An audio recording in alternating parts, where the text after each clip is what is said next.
Pemirsa, ratusan warga Rusunawa, Marunda, Jakarta Utara berunjuk rasa di bundaran Patung Kuda Gambir, Jakarta Pusat, Senin siang. Massa resah dengan pencemaran udara akibat pembakaran batu bara di kawasan KBN Marunda yang menyebabkan udara tercemar. Kita inginkan, maka dari itu, tolong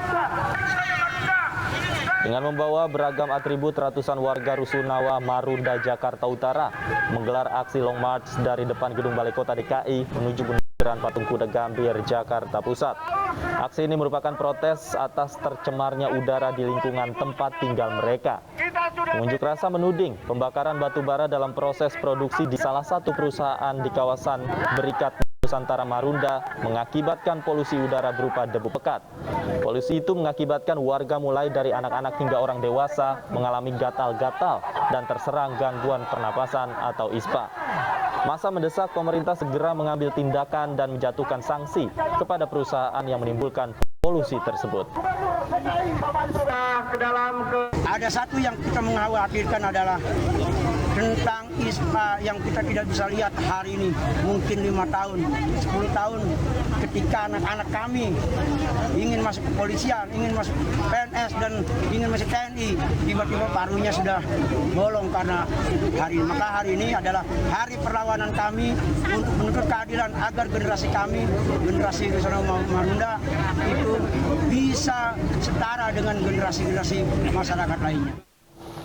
Meski telah berdamai, proses hukum dua pengendara moge yang menabrak dua bocah hingga tewas tetap berlanjut. Polisi mengklaim pihaknya masih menyelidiki kasus kecelakaan yang menyebabkan dua korban jiwa tersebut.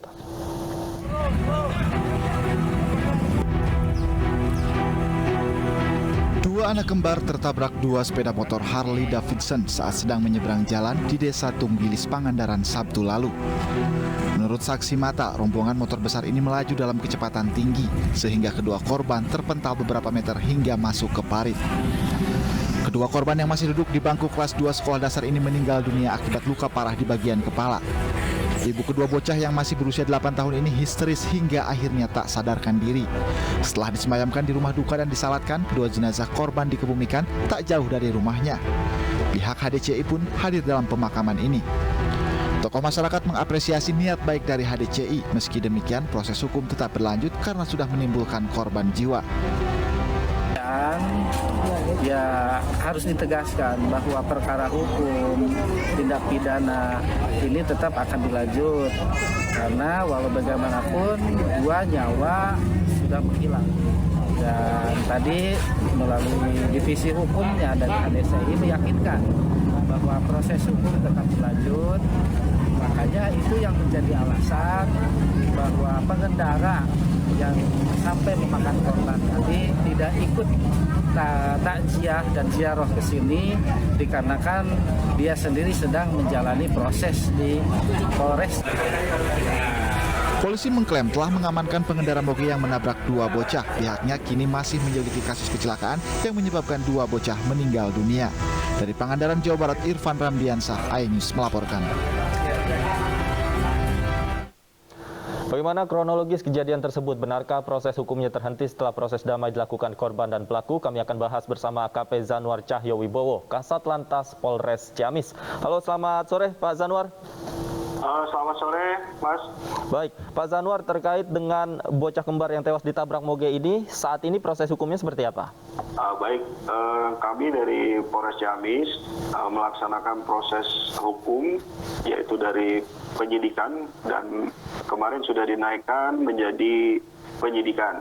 Hari ini kita telah melaksanakan pemeriksaan saksi sebanyak 6 orang, baik saksi dari TKP maupun 2 dari pengendara moge tersebut. Baik, Pak, kami mendapatkan informasi bahwa pelaku dan korban ini sebenarnya sudah ada proses damai, Pak. Apakah ini mempengaruhi proses hukum yang sedang berlangsung di Polres Ciamis? Untuk proses hukum tetap berjalan sesuai dengan prosedur, baik nanti pada tahap penyidikan yang telah kita laksanakan pada saat ini. Hingga saat ini tadi Anda katakan sudah 6 orang saksi yang diperiksa, Pak. Ya, fakta-fakta apa saja, Pak, yang didapatkan dari keterangan para saksi? Para saksi yang ada di TKP menjelaskan bahwa kejadian ini terjadi dua kali kecelakaan. Yang pertama adalah moge yang berwarna merah, dilanjutkan moge yang kedua berwarna silver hitam. Baik, 2 kali kecelakaan di waktu yang bersamaan atau berbeda, Pak? Pada saat setelah kejadian pertama terjadi kecelakaan kedua. Oke, baik. Kemudian pada saat setelah kejadian itu terjadi, apa yang dilakukan oleh pelaku dan rombongan konvoi Mogenya, Pak? Jadi untuk yang pertama itu menyelamatkan korban atas nama Hussein dan melihat kembali ada korban yang kedua atas nama Hasan juga menolong dari korban tersebut. Baik, baik. Pak, kembali ke proses damai yang sudah dilakukan pelaku dan korban. Yang sudah damai ini dari pengendara atas nama Agus atau atas nama Angga atau keduanya, Pak? Nah, untuk proses perdamaian kita belum memperdalam, namun kita melaksanakan proses penyidikannya terlebih dahulu, serta kita melaksanakan penegakan hukum yang sudah kita laksanakan sampai dengan saat ini. Oke, baik. Baik, terima kasih AKP Zanuar Cahyo Wibowo sudah bergabung bersama kami di Ainyu Sore. Selamat sore. Dan pemirsa, langkah damai telah ditempuh, namun kasusnya tetap berjalan di kepolisian. Bagaimana tanggapan keluarga korban? Kami sudah terhubung dengan paman korban, Habibi Syafarudin. Selamat sore, Pak Habibi. Selamat sore, Pak. Pak Habibi, sebelumnya kami mengucapkan turut berduka cita atas kehilangan keluarga Bapak. Pak Habibi, tadi juga kami sempat berbicara dengan pihak Polres Ciamis bahwa proses hukumnya sudah berlanjut. Padahal keluarga dan juga pelaku sudah menjalani proses damai. Sebenarnya proses damai seperti apa yang sudah terjadi antara keluarga Bapak dan juga para pelaku? Ya, ini mungkin saya menjelaskan bahwa memang sudah terjadi proses damai dari pihak keluarga dengan pihak penabrak ya. Dalam hal ini HDCI. Nah, di sini kami tegaskan kembali bahwa pihak keluarga sangat menghargai itikat baik daripada HDCI sendiri. Bahkan telah ikut berziarah ke makam korban. Pada saat di lokasi kejadian pun sebenarnya pihak HDCI juga tidak langsung kabur, tapi ikut mengevakuasi korban ke puskesmas. Nah, proses hukumnya seperti gini, Pak. Kami tegaskan kembali bahwa pihak keluarga sudah menerima secara ikhlas. Ini bagian daripada takdir dan melihat juga itikat baik dari pihak HDCI. Cuma kalau saya orang rawan orang tidak paham terhadap hukum ya, Pak ya. Tapi di sini walaupun pihak keluarga sudah berdamai dengan pihak HDCI dan bahkan saya tegaskan kembali tidak akan menuntut secara hukum.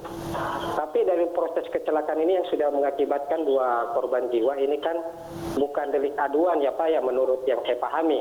Ya. Silakan kami serahkan sepenuhnya ke pihak yang berwajib untuk menindaklanjuti secara hukum. Tapi secara tegas kami kembalikan bahwa pihak keluarga tidak akan menuntut secara hukum. Kami sudah menerima bagian ini daripada takdir. Kami melihat bahwa itikat baik dari keluarga besar HDCI Bandung dan sudah datang ke pihak kami di keluarga untuk berdamai dan meminta maaf. Mungkin kira-kira gitu, Pak. Baik, Pak Habibi, pada saat proses damai berlangsung, siapa yang mewakili HDCI Bandung dan apa yang dikatakan kepada pihak keluarga ketika itu? Yang mewakili HDCI Bandung langsung dari pihak penabrak. Yang saya baca saya tidak mengikuti prosesnya di Polsek Kalipucang, tapi saya lihat dari surat yang ada waktu itu bahwa itu dari pihak penabrak langsung, Pak Angga dengan ada kuasa hukumnya dari pihak HDCI. Oke, baik. Pak Habibi, kita harapkan bersama mudah-mudahan ini juga segera selesai dengan baik dan berakhir baik untuk Pak Habibi dan keluarga, khususnya bagi orang tua yang ditinggalkan. Terima kasih banyak Pak Habibi sudah bergabung bersama kami di Ainyu Sore. Selamat sore. Pemirsa, Ainyu Sore masih akan kembali dengan sejumlah informasi menarik lainnya, di antaranya mahasiswa bentrok dengan petugas Satpol PP, pemerintah Provinsi Sulawesi Tenggara. Bentrokan terjadi saat mahasiswa menggelar aksi menolak aktivitas tambang yang beroperasi di Wawori.